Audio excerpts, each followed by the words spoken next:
الحمد لله نحمده ونستعينه ونستغفره ونؤمن به ونتوكل عليه ونعوذ بالله من شرور أنفسنا ومن سيئات أعمالنا من يهد الله فلا مضل له ومن يضلل فلا هادي له ونشهد أن لا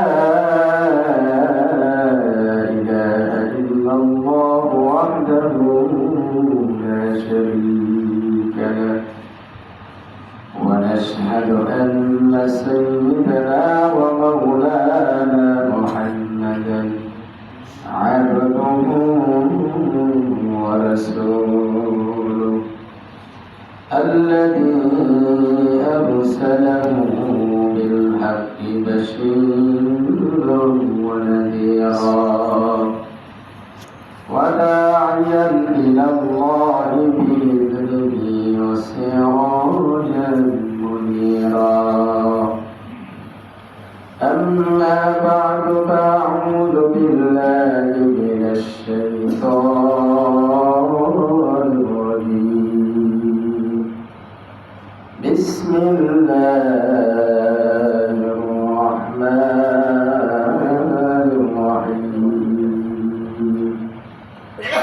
ولنبلونكم بشيء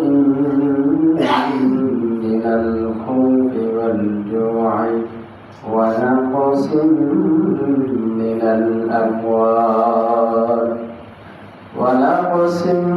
الأموال والأنفس والثمرات وبشر الصابرين.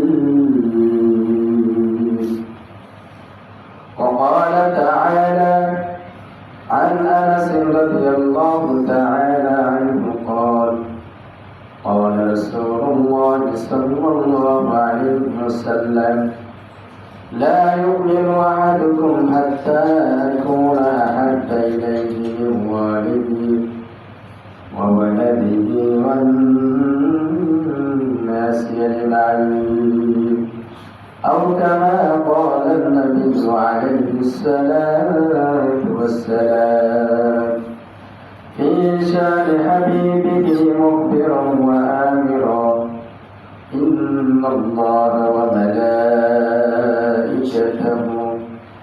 يصلون على النبي يا أيها الذين آمنوا صلوا عليه وسلموا تسليما.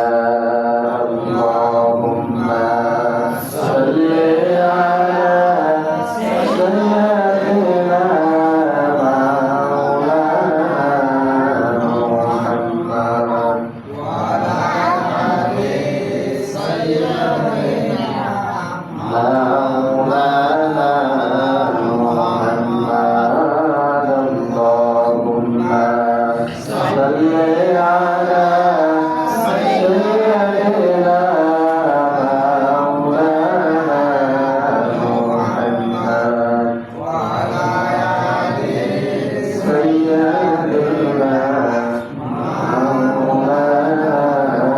محمد. خيرا فالرسول আমাদেরকে সরিয়া কোথায় রইলেন পানের হাবি আমাদেরকে সরিয়া আপনার উম্মত কান্দে নবী নবী নবী বলিয়া আল্লাহুম্মা সাল্লি আলা سيدنا مولانا محمد.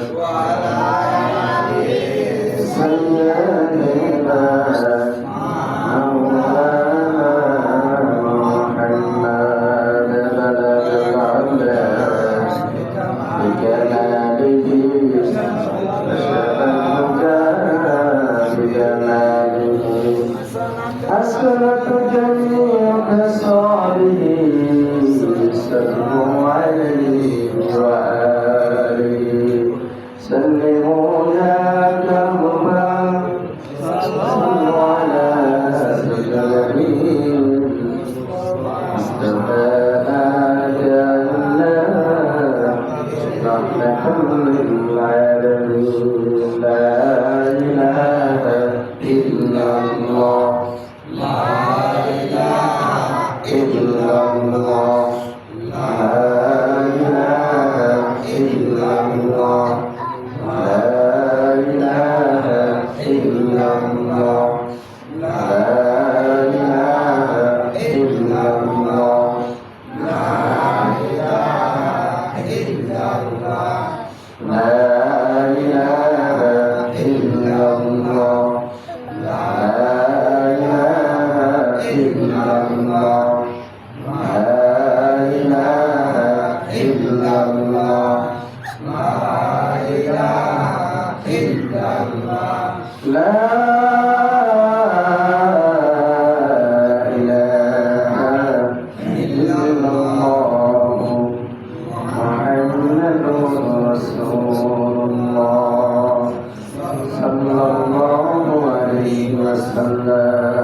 আলহামদুলিল্লাহ মহান রব্বুল আলামিনের দরবারে লাখ কোটি শুকরিয়া আদায় করছি যে আপনাদের ইচ্ছাত আমাদেরকে গত জুমা থেকে এই জুমা পর্যন্ত হায়াত দিয়ে সুস্থ রেখে আল্লাহ তাআলা আমাদেরকে দুনিয়ার সমস্ত কাজকর্মগুলো থেকে মুক্ত করে আল্লাহ তাআলা এলাকার অসংখ্য মানুষ থেকে যাচাই বাছাই করে আল্লাহ তাআলা তার কিছু সংখ্যক ইমানদার মুসলমান প্রিয় বান্দাদেরকে আল্লাহ তাআলা মহাব্বত করে ভালোবেসে তার ঘরের মধ্যে আসা এবং বসার মতো তৌফিক দিয়েছেন। এজন্য দরবারে অন্তঃস্থল থেকে কালিমাতুশ শুকর আদায় করি, সকলে বলে আলহামদুলিল্লাহ। লাখো দরুদ ও সালাম পেশ করছি বিশ্ব মানবতার মুক্তির দূত, বিশ্ব মানবতার মুক্তি দিশারি, গুনাহগার উম্মতের কান্ডারি, যে নবীর আনিত বিধানকে বাস্তবায়ন করার জন্য, যে নবীর উপর নাযিলকৃত কোরআনকে আল্লাহর জমিনে সুপ্রতিষ্ঠিত করার জন্য আল্লাহ পাক রব্বুল আলামিন আমাদেরকে শ্রেষ্ঠ নবীর সম্মানিত উম্মত করে এই জমিনে প্রেরণ করেছেন। সেই নবীর প্রতি সকলের সংস্কার করে সাল্লাল্লাহু আলাইহি ওয়াসাল্লাম বদর, উহুদ, খন্দক, হুনাইন থেকে শুরু করে যুগে যুগে আল্লাহর জমিনে আল্লাহর দ্বীনকে, কোরআনকে, ইসলামকে সুপ্রতিষ্ঠিত করতে গিয়ে আল্লাহ রাব্বুল আলামিন যে সমস্ত মর্দে মুজাহিদিন বান্দারা শহীদ হয়ে গিয়েছেন, সমস্ত শহীদদের জন্য আল্লাহ রাব্বুল আলামিন দরবারে জান্নাতের শ্রেষ্ঠ আলা মাকাম কামনা করি, সকল বলি আমিন। সম্মানিত মুসল্লিয়ান কিরাম, আজকের আলোচ্য বিষয় হচ্ছে দুরূদ শরীফের ফজিলত সম্পর্কে। কি সম্পর্কে? দুরূদ শরীফের ফজিলত সম্পর্কে, অর্থাৎ দুরূদ শরীফ পড়লে কি লাভ হবে, দুরূদ শরীফ আমরা কেন পাঠ করব, আর দুরূদ শরীফ পাঠ করার জন্য আমাদেরকে কে নির্দেশ দিয়েছেন। এক নম্বরে দুরূদ পাঠ আমরা এজন্য করব যে দুরূদ পাঠ করার জন্য আল্লাহ রাব্বুল আলামিন আমাদেরকে নির্দেশ দিয়েছেন। আল্লাহ তাআলা বলেন, إن الله وملائكته يصلون على النبي يا أيها الذين آمنوا صلوا عليه وسلموا تسليما। আল্লাহ তাআলা বলেন, নিশ্চয়ই আল্লাহ রাব্বুল আলামিন উক্ত জগতে ফেরেশতাদের মাঝে নবী আলাইহিস সালামের প্রশংসা করেন এবং ফেরেশতারাও নবী আলাইহিস সালামের জন্য আল্লাহ তাআলার কাছে দোয়া করেন, ইয়া আইয়ুহাল্লাযীনা আমানু সাল্লু আলাইহি ওয়া সাল্লিমু তাসলিমা। আল্লাহ তাআলা বলেন, হে ঈমানদাররা, অতএব তোমরা নবীর উপর দরুদ পাঠ করো, তোমরা নবীর উপর সালাম পেশ করো। তাহলে আমরা জানতে পারলাম যে দরুদ পাঠ করার জন্য স্বয়ং রব্বুল আলামিন নির্দেশ দিয়েছেন। আল্লাহ তাআলা দরুদ পাঠ করার অর্থ হলো আল্লাহ তাআলা ফেরেশতাদের মাঝে নবীর প্রশংসা করেন এবং ফেরেশতারা দরুদ পাঠ করার অর্থ হলো ফেরেশতারা আল্লাহ তাআলার কাছে নবীর জন্য দোয়া করেন। তাহলে দুরূদ পাঠ করার জন্য 1 নম্বরে আল্লাহ তাআলা নির্দেশ দিয়েছেন। 2 নম্বরে দুরূদ পাঠ করা মানে আল্লাহ তাআলাকে স্মরণ করা। আল্লাহ তাআলা বলেন, ফাযকুরুনি আযকুরকুম ওয়াশকুরুনি ওয়া লা তাকফুরুন। আল্লাহ রাব্বুল আলামিন বলেন, তোমরা আমাকে স্মরণ করো, আমি রব্বুল আলামিন তোমাদেরকে স্মরণ করব। ওয়াশকুরুনি ওয়া লা তাকফুরুন, এবং তোমরা আমার শুকরিয়া আদায় করো, আমার শুকরিয়া আদায় করো, আমার সাথে কুফরি করিও না। হাদিসে কুদসির মধ্যে আল্লাহ রাসূল সাল্লাল্লাহু আলাইহি ওয়াসাল্লাম বলেন, আল্লাহ তাআলা বলেন, আমার বান্দারা আমার সহিত যে রূপ ধারণা রাখে, আমি আমার বান্দাদের সহিত সেরূপ আচরণ করে থাকি। আমার কোন বান্দা যদি দুনিয়াতে আমাকে একাকীভাবে স্মরণ করে, আমি রব্বুল আলামিন আমার বান্দাদেরকে স্মরণ করি।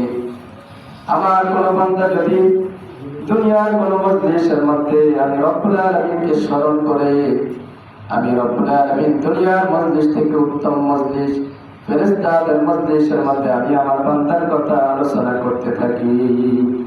এরপর রব্বুল আলামিন আরো বলেন, আমার কোন বান্দা যদি আমার দিকে 1 বিঘা অগ্রসর হয়, আমি রব্বুল আলামিন আমার বান্দার দিকে 1 হাত অগ্রসর হই। আল্লাহ তাআলা আরো বলেন, আমার কোন বান্দা যদি আমার দিকে 1 হাত অগ্রসর হয়, আমি রব্বুল আলামিন আমার বান্দার দিকে 2 হাত অগ্রসর হই। রব্বুল আলামিন আরো বলেন, আমার কোন বান্দা যদি আমার দিকে হেঁটে হেঁটে আসতে চায়, আমি রব্বুল আলামিন আমার বান্দার দিকে দৌড়িয়ে দৌড়িয়ে যাই। এজন্য রব্বুল আলামিন বলেন, ফাযকুরুনি আযকুরকুম ওয়াশকুরুনি ওয়া লা তাকফুরুন। তোমরা আমাকে স্মরণ করো, আমিও তোমাদেরকে স্মরণ করব।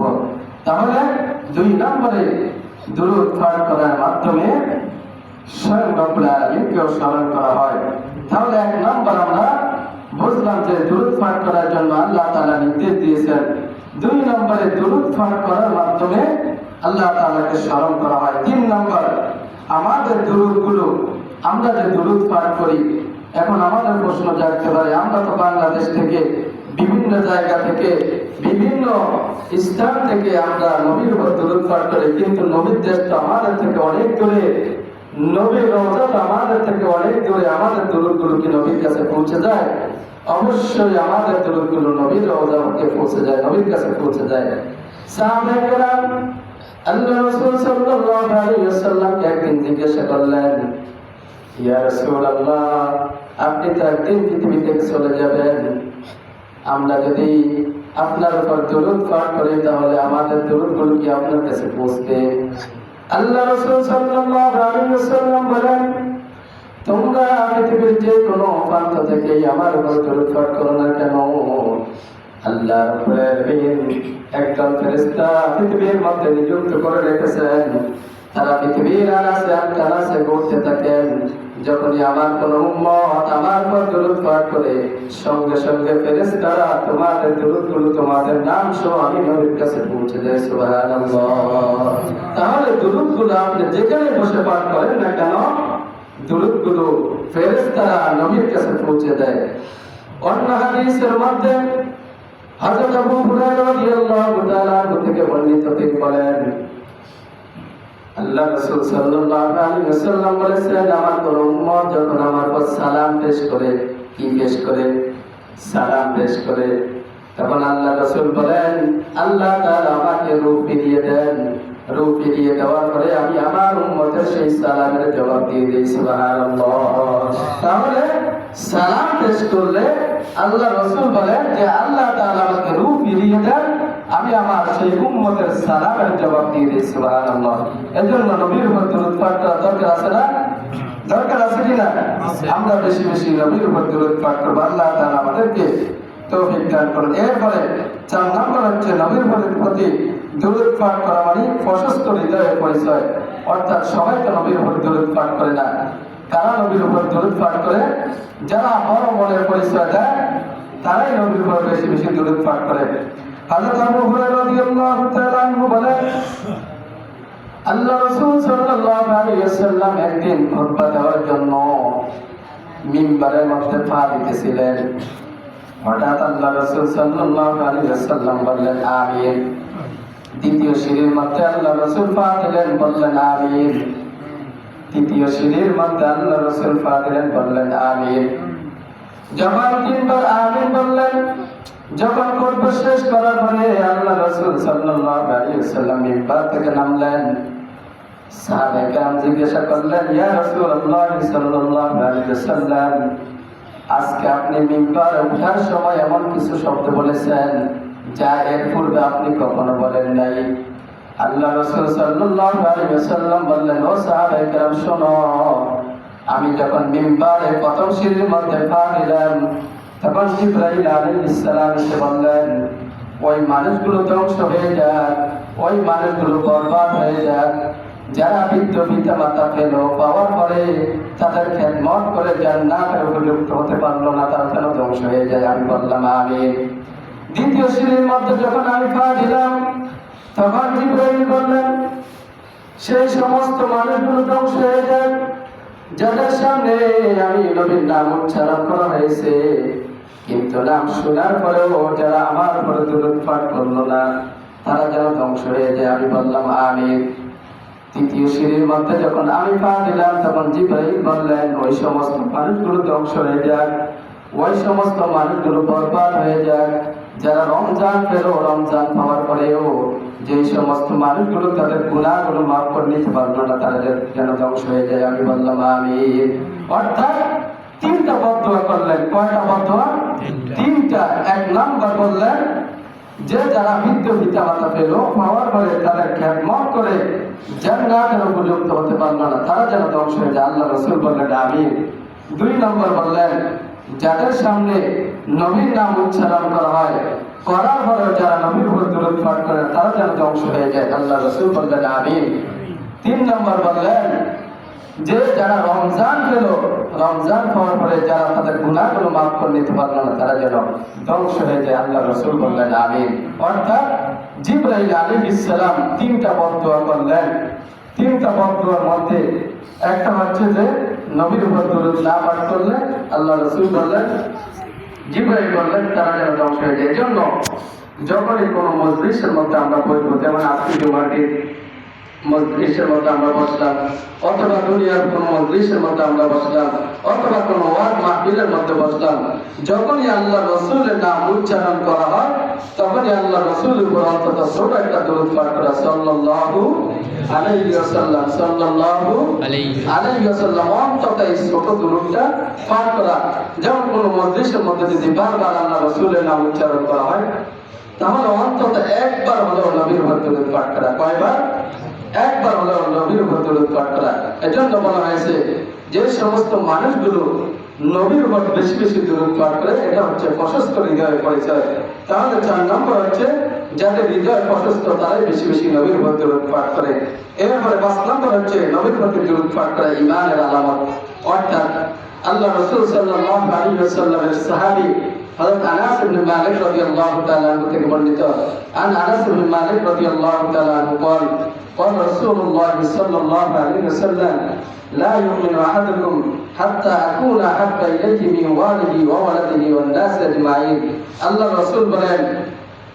রাসূল বলেন তাদের ঈমানটা ততক্ষণ পর্যন্ত পরিপূর্ণ হবে না যতক্ষণ পর্যন্ত তোমরা তোমাদের পরিবার, তোমাদের স্ত্রী, তোমাদের পিতামাতা, তোমাদের সন্তান সন্ততি, পৃথিবীর মধ্যে তোমার যত আত্মীয়স্বজন রয়েছে, যত প্রিয়জন রয়েছে, তাদের থেকে যতক্ষণ পর্যন্ত আমি নবীকে যতক্ষণ পর্যন্ত বেশি মহব্বত করতে না পারবে, ভালোবাসতে না পারবে, ততক্ষণ পর্যন্ত তোমাদের ঈমানটা পরিপূর্ণ হবে না। এজন্য আমাদের ঈমানটা তখনই পরিপূর্ণ হবে যখন আমরা বেশি বেশি নবীর উপর দরুদ পাঠ করব। যেমন মনে করুন দুনিয়ার মধ্যে যে যাকে বেশি মহব্বত করে, তার কথা বেশি আলোচনা করে, তার প্রশংসা বেশি করে, ঠিক না? আপনি যাকে বেশি ভালোবাসেন, তার কথাই বেশি বেশি আপনি স্মরণ করেন, তার প্রশংসা বেশি বেশি করেন। ঠিক তদ্রূপভাবে আমরা যদি নবীকে মহব্বত করে থাকি, নবীকে যদি বেশি ভালোবাসি, তাহলে নবীর আমরা প্রশংসা বেশি বেশি করা মানে নবীর দরুদ বেশি বেশি পড়া, নবীর দুরূদ বেশি বেশি পড়া মানে নবীকে বেশি বেশি মহব্বত করা। আর আল্লাহ রাসূল সাল্লাল্লাহু আলাইহি ওয়াসাল্লাম হাদিসের মধ্যে বলেন, মান আহাব্বা সুন্নতি ফাকাদ আহাব্বানি ওয়া মান আহাব্বানি কানা মাই ফিল জান্নাহ আও কামা ক্বালা নবী আলাইহিস সালাতু ওয়াস সালাম। আল্লাহ রাসূল বলেন, যে সমস্ত মানুষগুলো আমি নবীর সুন্নাতকে মহব্বত করবে, আমি নবী তারা যেন আমি নবীকে মহব্বত করলো। ওয়া মান আহাব্বানি কানা মাই ফিল জান্নাহ, যারা আমি নবীকে মহব্বত করবে তারা আমি নবীর সঙ্গে জান্নাতের মধ্যে থাকবে। সুতরাং এখন যদিও নবী দুনিয়ার মধ্যে নাই, আমরা নবীর সুন্নতকে মহব্বত করব, নবীর উপর বেশি বেশি দরুদ পাঠ করব, তাহলে আল্লাহ রাসূলকে বেশি মহব্বত করা হবে। তাহলে বেশি বেশি নবীকে ৫ নম্বরে দুরূদ শরীফ নবীর উপর পাঠ করা, তাহলে আমাদের ঈমানটা পরিপূর্ণ হবে। ৬ নম্বর, দুরূদ পাঠকারী কিয়ামতের দিন আল্লাহ রাসূলের বেশি নিকট করতে হবে।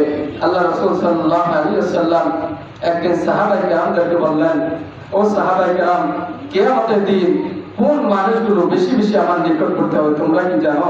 সাহাবায়ে কেরাম বললেন, না ইয়া রাসূলুল্লাহ। তখন আল্লাহ রাসূল বললেন, যারা দুনিয়ার মধ্যে আমি নবীর প্রতি বেশি বেশি দুরূদ পাঠ করে সেই সমস্ত মানুষগুলো কিয়ামতের দিন আমি নবীর পাশাপাশি বেশি বেশি থাকবে। সুবহানাল্লাহ। এজন্য কিয়ামতের দিন তারাই নবীর পাশে থাকবে যারা নবীর প্রতি বেশি বেশি দুরূদ পাঠ করে। এরপরে ৭ নম্বর হচ্ছে দুরূদের ফজিলত কি? দুরূদ আমরা পাঠ করব, দুরূদের ফজিলত কি? আল্লাহ রাসূল সাল্লাল্লাহু আলাইহি ওয়াসাল্লাম বলেন, দুনিয়ার মধ্যে আল্লাহ তাআলা কোন বান্দা যদি আমার উপর একবার দুরূদ পাঠ করে, ছোট একটা দুরূদ যদি পাঠ করে সাল্লাল্লাহু আলাইহি ওয়াসাল্লাম, এতটুকু যদি পাঠ করে, আল্লাহ রাসূল বলেন আল্লাহ তাআলা তার উপরে 10টা রহমত আল্লাহ তাআলা নাযিল করে দিবেন। এরপরে আল্লাহ রাসূল আর বলেন, যে সমস্ত মানুষগুলো আমি নবীর উপর একবার দুরূদ পাঠ করবে, আল্লাহ পাক রব্বুল আলামিন তাদের 10টা গুনাহ মাফ করে দিবেন। শুধু তাই নয়, যে সমস্ত মানুষগুলো আল্লাহ রাসূলের উপর একবার দুরূদ পাঠ করবে, আল্লাহ পাক রব্বুল আলামিন তাদের মর্তবাকে 10 গুণ বৃদ্ধি করে দিবেন। সুবহানাল্লাহ। এর জন্য একবার দুরূদ পাঠ করার মাধ্যমে 3টা পুরস্কার আল্লাহ তাআলা দান করবেন, 10টা গুনাহ মাফ করবেন, 10টা রহমত নাযিল করবেন, 10টা মর্তবা আল্লাহ তাআলা উসুল করে দিবেন। এরপরে দুরূদগুলো আমরা কখন পাঠ করব?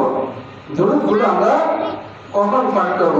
আযানের পরে পাঠ করব, দোয়ার আগে পাঠ করব, জুমার দিন বেশি বেশি দুরূদ পাঠ করব, দোয়ার পূর্বে আমরা আল্লাহ রাসূলের উপর দুরূদ পাঠ করে এরপরে আমরা দোয়া করব। দুরূদগুলো আমরা এই জুমার দিন শ্রেষ্ঠ একটা দিন, এই দিন বেশি বেশি আল্লাহ রাসূলের উপর দুরূদ পাঠ করা। আল্লাহুম্মা সাল্লি ওয়া সাল্লিম আলা নাবিয়িনা মুহাম্মদ সাল্লাল্লাহু আলাইহি ওয়াসাল্লাম। আল্লাহুম্মা সাল্লি ওয়া সাল্লিম আলা নাবিয়িনা মুহাম্মদ সাল্লাল্লাহু আলাইহি ওয়াসাল্লাম। এরপরে কোন দুরূদটা আমরা বেশি পাঠ করব? আল্লাহ রাসূল এক সাহাবী আল্লাহ রাসূলকে জিজ্ঞাসা করলেন, ইয়া রাসূলুল্লাহ, আল্লাহ তাআলা তো আমাদেরকে আপনার উপর দুরূদ পাঠ করার কথা বলেছেন, কিন্তু কোন দুরূদটা আমরা আপনার উপর পাঠ করব? তখন আল্লাহ রাসূল সাল্লাল্লাহু আলাইহি ওয়াসাল্লাম একটা দুরূদের কথা বললেন, যেটা আমরা নামাজের মধ্যে পড়ি, অর্থাৎ দুরূদে ইব্রাহিম, যেটা আমরা নামাজের মধ্যে পড়ি। আল্লাহ রাসূল বললেন, আল্লাহুম্মা সাল্লি আলা মুহাম্মাদিন ওয়া আলা আলি মুহাম্মাদ كما صليت على إبراهيم وعلى آل إبراهيم إنك حميد مجيد। আল্লাহ রাসূল বললেন, তোমরা আল্লাহ তাআলার কাছে এভাবে বলো, আল্লাহুম্মা সাল্লি আলা মুহাম্মদ, হে আল্লাহ আপনি মুহাম্মদুর রাসূলুল্লাহ সাল্লাল্লাহু আলাইহি ওয়াসাল্লামের উপর রহমত বর্ষণ করুন। কামা সাল্লাইতা আলা ইব্রাহিম ওয়া আলা আলি ইব্রাহিম, যেমনি ভাবে আপনি ইব্রাহিম আলাইহিস সালাম এবং ইব্রাহিম আলাইহিস সালামের পরিবারের উপর রহমত বর্ষণ করেছেন। ইন্নাকা হামিদুম মাজিদ, নিশ্চয় রব্বুল আলামিন আপনি অতি প্রশংসিত, অত্যন্ত মর্যাদার অধিকারী। এরপরে আল্লাহুম্মা বারিক আলা মুহাম্মদ, হে আল্লাহ আপনি মুহাম্মদুর রাসূলুল্লাহ সাল্লাল্লাহু আলাইহি ওয়াসাল্লামের উপর বরকত নাযিল করুন এবং তার পরিবারের উপর বরকত রহমত নাযিল করুন। কামা বারাকতা আলা ইব্রাহিম ওয়া আলা আলি ইব্রাহিম ইন্নাকা হামিদুম মাজিদ, যেমনি ভাবে আপনি ইব্রাহিম আলাইহিস সালাম এবং তার পরিবারের উপর বরকত নাযিল করেছেন, ঠিক তদ্রূপভাবে আপনি মুহাম্মদ রাসূলুল্লাহ সাল্লাল্লাহু আলাইহি ওয়াসাল্লামের উপর সেই বরকত নাযিল করুন। ইন্নাকা হামিদুম মাজিদ। নিশ্চয়ই রব্বুল আলামিন আপনি অতি প্রশংসিত, অত্যন্ত মর্যাদার অধিকারী। এজন্য রব্বুল আলামিন আমাদেরকে নির্দেশ দিয়েছেন যে নবীর উপর তোমরা বেশি বেশি দুরূদ পাঠ করো, কারণ তোমাদের দুরূদগুলো নবীর কাছে পৌঁছে যায়। আল্লাহ তাআলা বলেছেন যে ইন্নাল্লাহা ওয়া মালাইকাতাহু ইউসাল্লুনা আলান নবী ইয়া আইয়ুহাল্লাযীনা আমানু সাল্লু আলাইহি ওয়া সাল্লিমু তাসলিমা। আল্লাহ তাআলা নিজেই নবীর প্রশংসা করেন, নিজেই নবীর উপর দুরূদ পাঠ করেন, ফেরেশতারাও নবীর উপর দুরূদ পাঠ করেন। আমরা যে নামাজগুলো পড়ি, রোজা রাখি, বিভিন্ন রকমের ইবাদত করি, কিন্তু ইবাদতগুলোর সঙ্গে আল্লাহ তাআলা আমাদের ইবাদতগুলো কবুল করেন, কিন্তু আল্লাহ তাআলা নামাজের মধ্যে আমাদের সঙ্গে শামিল নয়। কিন্তু রব্বুল আলামিন নিজে দুরূদ পাঠ করেন, নবীর উপর দুরূদ পাঠ করেন।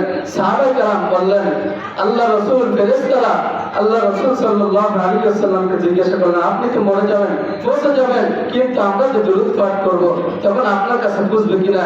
আল্লাহ রাসূল বললেন, আল্লাহ তাআলা দুনিয়ার মাটিকে নবীদের দেহ খাওয়া হারাম করে দিয়েছেন, নবীদের দেহ বলবে না, নবীদের দেহ বলবে না। তোমরা যতই দুরূদ পাঠ করো তোমাদের দুরূদগুলো আমি নবীর কাছে পৌঁছে যাবে। সুতরাং আল্লাহ তাআলা দুরূদ পাঠ করার জন্য আমাদেরকে নির্দেশ দিয়েছেন।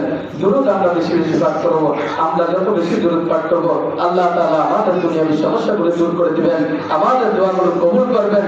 দুরূদের মাধ্যমে আল্লাহ তাআলা আমাদের জীবনের মধ্যে বরকত দান করবেন, আমাদের জীবনের মধ্যে আল্লাহ তাআলা রহমত নাযিল করবেন। সুতরাং আমরা যেন বেশি বেশি নবীর উপর দুরূদ পাঠ করি, নবীর প্রশংসা করি, নবীর উপর দুরূদ পাঠ করে আমরা আল্লাহ তাআলার কাছে সবকিছু চাবো, দোয়া করব। আল্লাহ তাআলা আমাদেরকে বেশি বেশি দুরূদ পাঠ করার জন্য আল্লাহ তাআলা আমাদের সকলকে সেই তৌফিক দান করুন। ওয়া আখিরু দাওয়ানা আলহামদুলিল্লাহি রাব্বিল আলামিন। যারা পড়া আছে তাদের কবরকে মালিক